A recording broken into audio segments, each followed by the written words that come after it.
जो समाज का नेतृत्व करे वो सबसे बड़ा नेता है। बात रही ऑप्शन की, तो बहन जी भी नेता उभर के आई। अब सामने चंद्रशेखर की बात आ रही है, चंद्रशेखर कार्य कर रहा है, तो आगे जमाना देखा जाएगा कौन नेता बड़ा नेता बनेगा। लेकिन सबसे बड़ा सवाल ये है कि दलितों का बड़ा नेता कौन, चंद्रशेखर आजाद या मायावती?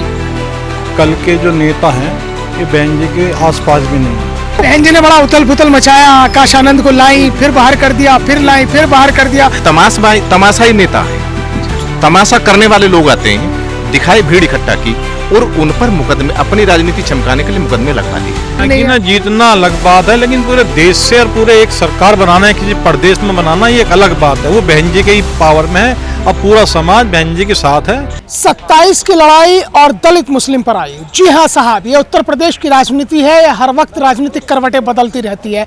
खासतौर से अब जो निगाहें हैं 27 के चुनाव को लेकर, हर किसी की दलित प्लस मुस्लिम वोट बैंक पर है। बसपा सुप्रीमो मायावती ने एक बहुत बड़ी रैली लखनऊ में की और उसके बाद में उन्होंने वहीं से फिर दलित कार्ड खेला। चंद्रशेखर आजाद अपना राग अलाप रहे हैं, लेकिन ऐसे में आज हम आ पहुंचे हैं उन लोगों के बीच जो दलित समाज से आते हैं और कानून के बड़े जानकार हैं। बड़ी नज़दीकी से समझने की कोशिश करेंगे कि आखिरकार 2027 का जो चुनाव होने वाला है उसमें जो दलित मुस्लिम गठजोड़ को लेकर राजनीति चल रही है और खासतौर से जो दलितों पर डोरे डालने की कोशिश हो रही है वो हर कोई कर रहा है। भाई अब करे भी क्यों ना भैया, हर किसी को जो है अपना राजनीतिक जो है रोटियां सेकने की जरूरत आन पड़ी है। तो ऐसे में सीधा बात करते हैं और जानने की कोशिश करते हैं कि आखिरकार जो दलित राजनीति है वो किस करवट बैठेगी। दलितों का बड़ा नेता कौन, मायावती या फिर चंद्रशेखर आजाद? सीधा सीधा सवाल, कौन है दलितों का बड़ा नेता? दलित नहीं, देश का सबसे बड़ा नेता कौन? और आज दलितों की राजनीति नहीं, देश की राजनीति में जो आपने बहुजन समाज पार्टी का नाम लिया और जो देश की असाधारण नेता हैं, जो बहुजन नेता हैं, मायावती जी ने जो कहा, डीएम की जो बात आई, वहाँ डी से दलित नहीं है, वहाँ डी से मतलब है जो सामाजिक, आर्थिक, राजनीतिक, शैक्षणिक और मानवीय अधिकारों से वंचित और बहिष्कृत समाज रहा है, जो पिछड़ा समाज रहा है, जिसको देश में कहीं शासन, सत्ता और प्रशासन में हिस्सेदारी नहीं मिली। डी से मतलब ये है। एम का मतलब मुस्लिम नहीं है, एम का मतलब माइनॉरिटी है, जो अल्पसंख्यक समाज है, जिसने जन्मजाति और भेदभाव के आधार पर जो वर्गीय विभाजन हुआ उससे तंग आकर, जो अपना एक सामाजिक मुख्यधारा में आकर और देश में विधि विधान और संविधान की मानवता के उत्थान के लिए अपना आप की एक धर्म की एक अलख जगी, उस अलख जगने पर आके अपना स्वतंत्र चिंतन और मनन किया। ऐसे समाज को कहाँ कैद खाने में रखने के लिए, या जिन्होंने अपना स्वतंत्र जीवन और मानवीय विकास के लिए अपना प्रयास किया, उनको मॉब लिंचिंग के आधार पर उत्पीड़न करने की जो नीति है, इसका विरोध संवैधानिक व्यवस्था को लागू करने के लिए डीएम की राजनीति कही। बड़ी देर में आई, बहन जी निकल गए बहुत बाहर। बहन जी हमेशा, देखो कुछ लोग आज तक यहाँ ऐसे रहे हैं जिन्होंने संवैधानिक व्यवस्था को ख़त्म करने की बात कही है। जब देश आज़ाद हुआ था तो एक वर्ग था जो हिंदू महासभा कहती थी, जो अंग्रेज़ों की जो ईस्ट इंडिया कंपनी की नाजायज औलाद हुई, आरएसएस जिसको कहा गया, उसके बाद में बहुत सारे लोग आए, तो उन्होंने संवैधानिक व्यवस्था को ख़त्म करने की शपथ ली थी और उस संवैधानिक व्यवस्था को ख़त्म करने के लिए उन्होंने ये आरएसएस और वैसे अनुसंघीय संगठन बनाए थे। तो उन्होंने तभी से ये शुरुआत कर दी थी कि डीएम को, जिनको संविधान द्वारा जो मूल अधिकार दिए गए हैं, शासन प्रशासन में हिस्सेदारी की जो संवैधानिक पद प्रतिनिधित्व को आरक्षण के रूप में दिया गया है, इसे कैसे ख़त्म करें। क्या बात कर रहे हैं आप? वो तो देश को जोड़ने की बात करते हैं। आरएसएस के साथ बीजेपी आती है, कहती है हम देश को जोड़ रहे हैं, हम संवैधानिक संस्थाओं को बना रहे हैं, हम संवैधानिक संस्थाओं के साथ चल रहे हैं। ये प्रतीकों की लड़ाई है जो धर्म और जाति के रूप में या राष्ट्रवाद के रूप में की गई है या संवैधानिक रूप से की गई है। असल में ये साम्राज्यवादी शक्तियों के राजनीतिक गुलाम हैं, जो पूंजीवाद के जो राजनीतिक सौदागर हैं, जो निजीकरण के नाम पर जो देश के साधन संसाधनों को हड़प रहे हैं, लूट रहे हैं और मानवीय संसाधनों को सस्ता और सर्वसुलभ मजदूरों की मंडी बना रहे हैं। वो पूरी अच्छी तरह से जानते हैं कि, और आपने देखा कि वहाँ संवैधानिक व्यवस्था के हिसाब से यूपीएससी है या एसएससी है या जो भी है, स्टाफ सिलेक्शन कमीशन है, उनकी कोई अहमियत नहीं है। बिना शिक्षा और योग्यता परीक्षा के आज राजनीतिक नियुक्तियाँ की जा रही हैं शासन प्रशासन में, और जो कॉलेजियम के नाम से या लेटरल एंट्री के नाम से या आउटसोर्सिंग के नाम से नियुक्तियाँ की जा रही हैं। तो ये संवैधानिक व्यवस्था थोड़ी है। ये संवैधानिक में देश में प्रतीकों की राजनीति करके और निजीकरण के नाम पर सारी संवैधानिक व्यवस्था को कोलैप्स करने का प्रयास कर रहे हैं। आज देख रहे हैं, धर्म की कहाँ बात करते हैं, इन्हें धर्म के बारे में कुछ पता नहीं है। धर्म, अरे यार, धर्म के नाम पे क्यों नहीं पता? राम मंदिर का निर्माण हो गया, सनातन की बात चल रही है, सनातन परंपरा आगे बढ़ रही है। मंदिर का मतलब क्या है? मंदिर का मतलब है जिसके मन का दिया जल गया हो। और जो संविधान, जो धर्म की बात है कि जहाँ धर्म ही जीवन है, जीवन का सार है, जीवन के कुछ निश्चित रीति नीति और सिद्धांत हैं जिन्हें व्यक्ति धैर्य से धारण करके, तो ये नहीं जानते कि सनातन क्या है, आप ये कहना चाह रहे हैं? हाँ, जहाँ जो व्यक्ति खुद का कल्याण कर सकता है और मानवता के कल्याण की बात कर सकता है। धर्म उपदेश है, आदेश नहीं, इसलिए थोपा नहीं जा सकता। धर्म उपदेश है, आदेश नहीं। इसके साथ साथ चर्चा चली है, आगे भी बढ़ेंगे, लेकिन सबसे बड़ा सवाल ये है कि दलितों का बड़ा नेता कौन, चंद्रशेखर आजाद या मायावती? देखिए, इस देश में करीब 30 सालों से बहन मायावती जो हैं दलितों की एकमात्र नेता हैं। ये हर देश का एक एक बच्चा जानता है। जहाँ तक बात आती है कि बहन जी के बारे में किसी की तुलना ना की जाए तो ज़्यादा अच्छा है। कल के जो नेता हैं ये बहन जी के आसपास भी नहीं है। चंद्रशेखर आजाद नहीं, कोई भी हो, चंद्रशेखर आज़ाद की हम बात नहीं कर रहे, कि पर्टिकुलर व्यक्ति एक की बात नहीं हो रही है, हम हर किसी की कह रहे हैं। वो एक दलित चेहरा, बहुत बड़े दलित चेहरा है बहन जी, और उनके समकक्ष कोई भी नहीं है आज की डेट में। उस चेहरे को तो आपने गुमनामी मिला दिया। लोकसभा 2024 का आप नतीजे देख लीजिए, उसके अलावा पिछली विधानसभा का नतीजा देख लीजिए, कहाँ खड़ा था दलित समाज? दलित समाज आज भी बहन जी के साथ है, और दलित समाज ही नहीं है, बहुजन समाज साथ है। फिर क्यों सत्ता से बाहर कर दिया आपने? सत्ता से बाहर आना जाना ये राजनीतिक स्टंट। लोकसभा में भी यही हाल रहा। अब दोबारा आ जाएंगे। उनकी अपनी छवि है, उनका अपना वोट बैंक है, उनकी एक अपनी विचारधारा है, और विचारधारा से जहां बाबा साहब डॉक्टर BR अम्बेडकर के संविधान को वो आगे बढ़ाना चाहती हैं, बहुजन समाज को आगे बढ़ाना चाहती हैं, बाबा साहब डॉक्टर BR अम्बेडकर के विचारधारा को, मिशन को आगे बढ़ाना चाहती हैं बहन जी। किसी की और को नहीं बढ़ाना चाहती है, वो तो एक विचारधारा है, वो मिशन है, उसको मिशन को फॉलो करती है। उस मिशन और विचारधारा की बात तो बीजेपी भी करती है ना, कि बाबा भीमराव अंबेडकर का हम सम्मान करते हैं, मान्यवर काशीराम जी को लेकर भी तमाम तरह की बातें आती हैं निकल कर। देखिए, ये केवल वोट की राजनीति करती है बीजेपी। मिशन मूवमेंट एक्चुअल में क्या है ये उनको जानकारी नहीं है, और ये तो हमेशा जो हमारे मिशन मूवमेंट के जब भी किसी भी युग के हमारे लीडर्स रहे हैं, उनका हमेशा बीजेपी ने और बीजेपी के जो पुराने RSS के नेता रहे हैं उन सब ने विरोध ही किया है। कभी ऐसा कभी नहीं हुआ कि हमारे मिशन मूवमेंट के नेताओं को उन्होंने समर्थन दिया हो, उनका सपोर्ट किया हो, तो ऐसा बिल्कुल नहीं है। मिशन मूवमेंट की उनको थोड़ी भी जानकारी। दलितों का बड़ा नेता कौन है? नेता तो बिल्कुल इसमें कोई शक शंका है ही नहीं। नेता केवल बहन जी हैं बहुजन मूवमेंट की, और जब तक बहन जी जीवित है तब तक केवल बहन जी ही रहेंगी, कोई दूसरा नेता। बड़ा जोश दिखाई देता है चंद्रशेखर को लेकर युवाओं में। जी देखिए, बढ़ जाता है वोट। अगर हम कुछ 10-20 साल पहले जाएंगे और हम देखेंगे कि एक समय हुआ करता था जब साहब काशीराम जी जीवित थे और वो गली गली जाकर लोगों को मिशन मूवमेंट की जानकारी दिया करते थे। उसी दौर में और भी नेता रहे, जैसे रामदास अठावले जी महाराष्ट्र में रहे, रामविलास पासवान जी बिहार में रहे, ऊपर आसमान नीचे पासवान जैसे नारे रहे उस समय, और एक और हमारे पश्चिम के नेता रहे माने BP मौर्य साहब।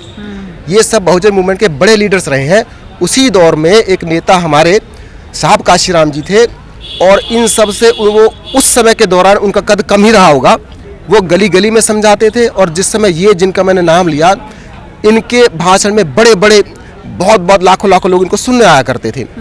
लेकिन एक लंबे गैप के बाद आप देखेंगे कि साहब काशीराम जी ने 4 बार इस सूबे की, उत्तर प्रदेश के मुख्यमंत्री दी, और वो जो लोग थे आज मुख्यमंत्री तो बहुत दूर की बात है, उनके नाम लेने वाले भी आज के समय में नहीं है। साहब अठावले जी तो मंत्री हैं। हाँ, मंत्री है, लेकिन वो किसके रहम व करम पर है सब जानते हैं। अगर वो अपने दम पे कुछ भी नहीं है। और मौर्य साहब बहुत बड़े नेता रहे, उनके जैसा वक्ता मैं देखता हूँ आज भी नहीं है। लेकिन केवल वक्ता होना ही बड़ी बात नहीं होती है। साहब काशीराम जी बहुत बड़े वक्ता नहीं थे, लेकिन उनका मैनेजमेंट इतना स्ट्रांग था, जिस मैनेजमेंट ने मिशन मूवमेंट को आगे बढ़ाने का काम किया, और उन्हीं की बदौलत, उन्हीं की देन बहन जी हैं। मूवमेंट शिफ्ट होता है, शिफ्टिंग का एक दौर होता है। बहन जी के बाद फिर ये शिफ्टिंग का दौर आएगा, और फिर ये समाज अपना कोई और अन्य लीडर चुनेगा। आकाश आनंद जी के बारे में नहीं कहूँगा, यदि वो भी मेहनत करेंगे तो वो भी इस मूवमेंट के नेता हो सकते हैं।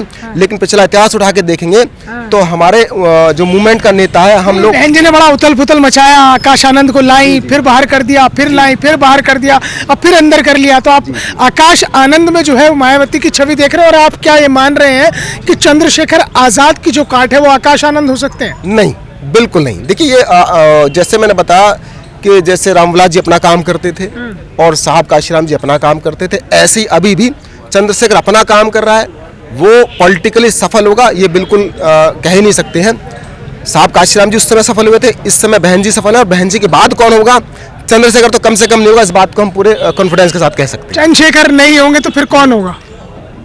चंद्रशेखर के तो कहीं भी नहीं है, लेकिन बहन जी हमारी सबसे बड़े नेता है पूरे प्रदेश, उत्तर प्रदेश के साथ साथ पूरे विश्व में। मान लो अगर आज की डेट में अगर सबसे बड़ी नेता है तो बहन कुमारी मायावती जी है, और बहन जी का जो मिशन मूवमेंट है वो आज की डेट में निकल के आया है। आप लोगों ने देखा होगा कि 9 अक्टूबर की जो मान्यवर काशीराम जी के परिनिर्वाण की रैली थी, आपने देखा कि 6 बजे जो पार्क, जहाँ लोगों के 1-1 बजे मीटिंग हो किसी भी पार्टी की, अगर उसमें लोग नहीं पहुंचते और वहाँ 5 और सुबह के 5 और 6 बजे के बीच में वो प्रांगण फुल हो जाता है, तो ऐसी मिशन मूवमेंट के जो हैं कार्यकर्ता वो निकल के आए हैं। बबलू साहब, आप यहाँ भीड़ तो जुड़ जाती है लेकिन वो वोट में तब्दील नहीं होती है।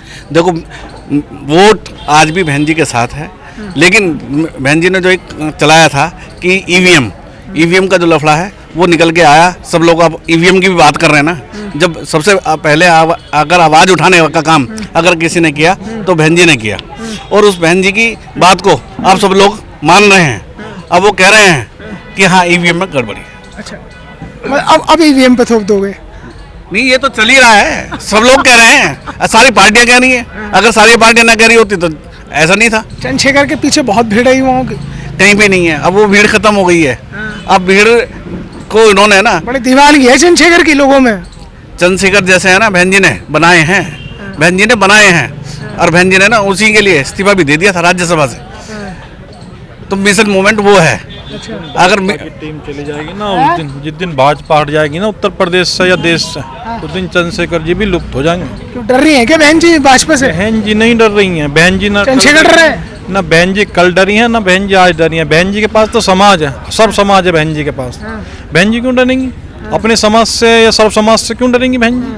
वो अपनी राजनीति कर रही हैं, राजनीति है।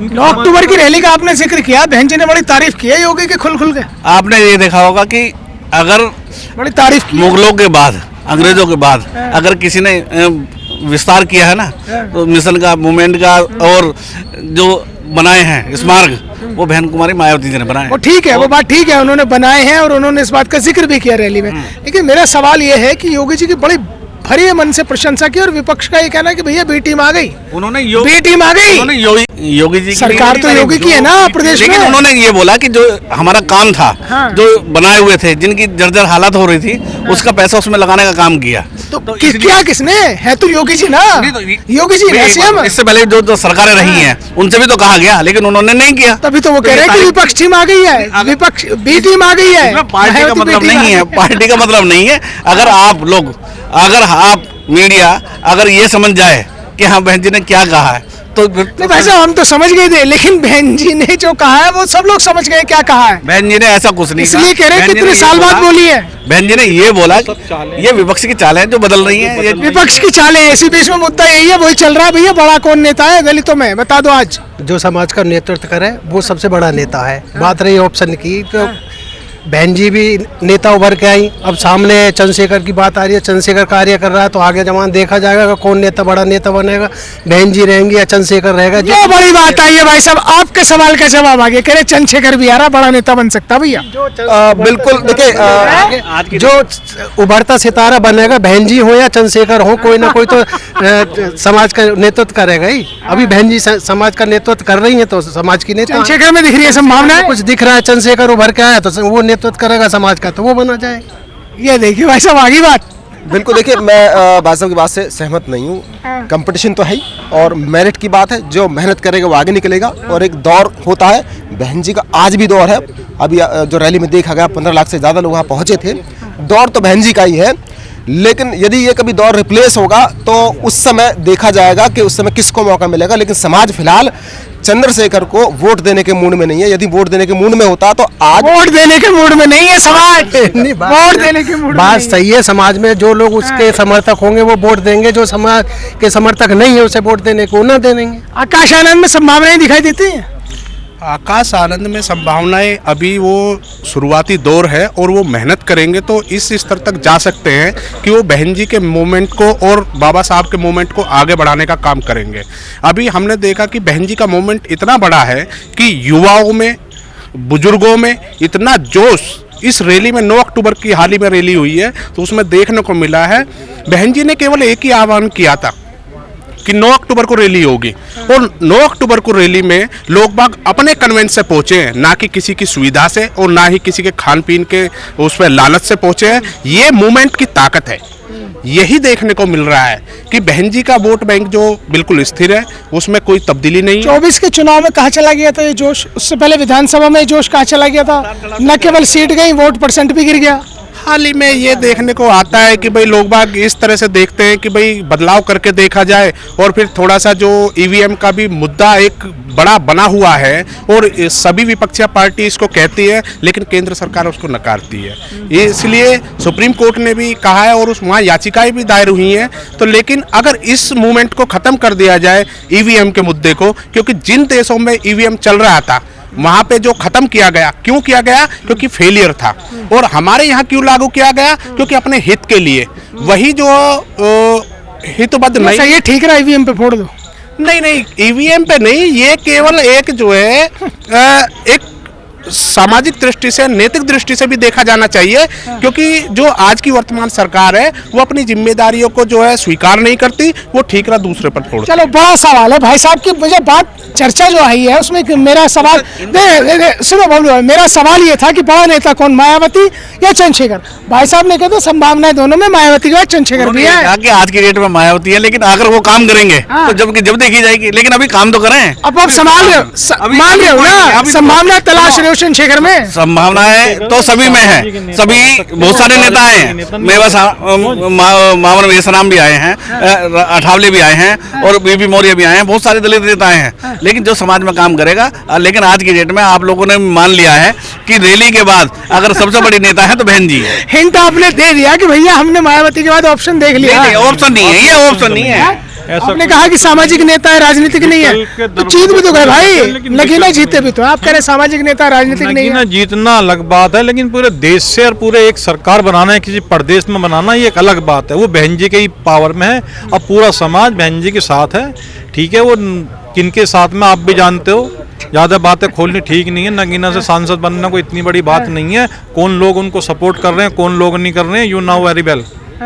चलिए, गावरी भी तो बताएगी कौन सा बड़ा नेता है। गावरी भी बताया कि बहन जी बड़ी नेता है। बहन जी को बी टीम बता रहे हैं ना, वो खुद बी टीम है। बी टीम की जहाँ तक बात आती है। अब मैं चलते चलते एक्सपर्ट कमेंट ले लेता हूँ कि तमाम चर्चाएं निकल के आई। मैंने सवाल उठाया था कि बड़ा नेता कौन, मायावती या चंद्रशेखर? आवाज उधर से भी आ गई कि भैया संभावनाएं हैं चंद्रशेखर के अंदर। आपको नहीं लगता कि नहीं है? हमारे देश ने आज इतने लंबे समय से कि यहाँ पे मूर्खिस्तान और पाखंडिस्तान के करिश्माई लोगों को भी देखा। जो तमाशबीन लोग हैं या जादूगरी करके दिखाते हैं, और जो देश का जो बहुसंख्यक समाज है, जो मजदूर है, मजदूर का मतलब जो मजे से दूर है, जो मजबूर है, मजबूत नहीं है। बड़ी अच्छी परिभाषा दी आपने। और ना ही ये मजबूत करना चाहते हैं, इसलिए निजीकरण के नाम पे शिक्षा, चिकित्सा, स्वास्थ्य सुविधाएं छीन कर उन लोगों को जो भूखे हो जाए उन्हें प्रसाद के लिए छोड़ देते हैं। आप केंद्र सरकार पे आ गए। मेरा सवाल तो सीधे से चंद्रशेखर पे है। वहीं पे आ रहे हैं कि तो आज जो लोग हैं तो वो तमाशाई नेता हैं। तमाशा करने वाले लोग आते हैं, दिखाए भीड़ इकट्ठा की और उन पर मुकदमे, अपनी राजनीति चमकाने के लिए मुकदमे लगवा दिए। युवा युग का वाहक है और बहुजन समाज का युवा जो पढ़ा लिखा, उन पर आज इतने मुकदमे लगे हैं कि पहले तो ये कह दिया जाता था कि ये सूटेबल नहीं है। आज पढ़े लिखे होकर भी आज उनकी सीआर खराब करके ये पहले से ही सुनिश्चित हो जाता है। आज वो फ्रस्ट्रेशन में है। बहुत सारे लोग, बहुत सारे लड़के जो आंदोलन में चले थे, कई लड़कों की तो मेरे पास भी कुंडली है कि उन्होंने आत्महत्या कर ली है। तो राजनीति करना और संवैधानिक व्यवस्था को इम्प्लीमेंट करना, उसे सुनिश्चित करना, ये अलग बात है। विचार की राजनीति बहुजन समाज की राजनीति है। और जो क्या नाम है, जाति की बात लेके या उनकी बात लेके तो विचार की या संवैधानिक व्यवस्था की हत्या करना है। मान्यवर काशीराम जी ने, बाबा साहब ने, या तथागत बुद्ध ने या ज्योतिबा फुले जी ने विचार की राजनीति की, बुनियादी सुविधाओं की बात की, बुनियादी परिवर्तन की बात की। ये कौन सी परिवर्तन की बात कर रहे हैं? किस परिवर्तन की बात कर रहे हैं? बहन जी को परिवर्तित करने की बात कर रहे हैं? ये तो हो नहीं सकता, क्योंकि बहन जी ने वो चीज कही है कि दे दी हमें आजादी बिना खड़क बिना ढाल, और बादलपुर के संत ने तुमने कर दिया कमाल। आपने तो पूरा ही बदल दिया है। देखो यही चीजें हैं। तो जो स्पेशल कंपोनेंट की जो स्पेशल कंपोनेंट प्लान था, जो संविधान और संवैधानिक व्यवस्था में हक और हिस्सेदारी है, आर्थिक संसाधनों में जो बुनियादी सुविधाएं हैं, बजट का प्रावधान करके ये बहन जी ने लागू किया। इस पर किसी का जोर नहीं है। बस सिर्फ जाके तमाशा करना, ये अलग बात है। तो कुल मिलाकर चर्चा का लब्बो-लुबाब यही है कि 27 का जो चुनाव है और डीएम को लेकर जो पूरी तरह से एक राजनीति चल रही है, यानी कि दलित मुस्लिम गठजोड़ को लेकर, उसको पूरी तरह से स्थिति को साफ किया। और सबसे बड़ी बात यह है कि जो हमारा सवाल था कि दलितों का बड़ा नेता कौन, मायावती या चंद्रशेखर, उसको लेकर भी कुछ लोगों का ये मानना है कि संभावनाएं तलाशी जा सकती हैं, लेकिन त्रिकोणीय हो सकती हैं। मायावती भी है, आकाश आनंद भी है, चंद्रशेखर भी है। लेकिन 27 के चुनाव में जो मायावती की रैली लखनऊ में हुई थी, उसका कितना असर देखने को मिलेगा, ये तो भविष्य के गर्त में छिपा है। लेकिन हमारा सवाल आपसे भी यही है कि आखिरकार दलित समाज का बड़ा नेता कौन, मायावती या चंद्रशेखर? कमेंट बॉक्स में हमें कमेंट कर जरूर बताइएगा। आपसे फिर मुलाकात होगी किसी और नई चर्चा के साथ, एक ज्वलंत मुद्दे के साथ। तब तक के लिए वीडियो जर्नलिस्ट अनिकेत के साथ मुझे मोहसिन खान को दीजिए इजाजत, और आप बने रहिए देश और दुनिया की तमाम छोटी बड़ी खबरों को जानने के लिए लीडिंग भारत टीवी के साथ।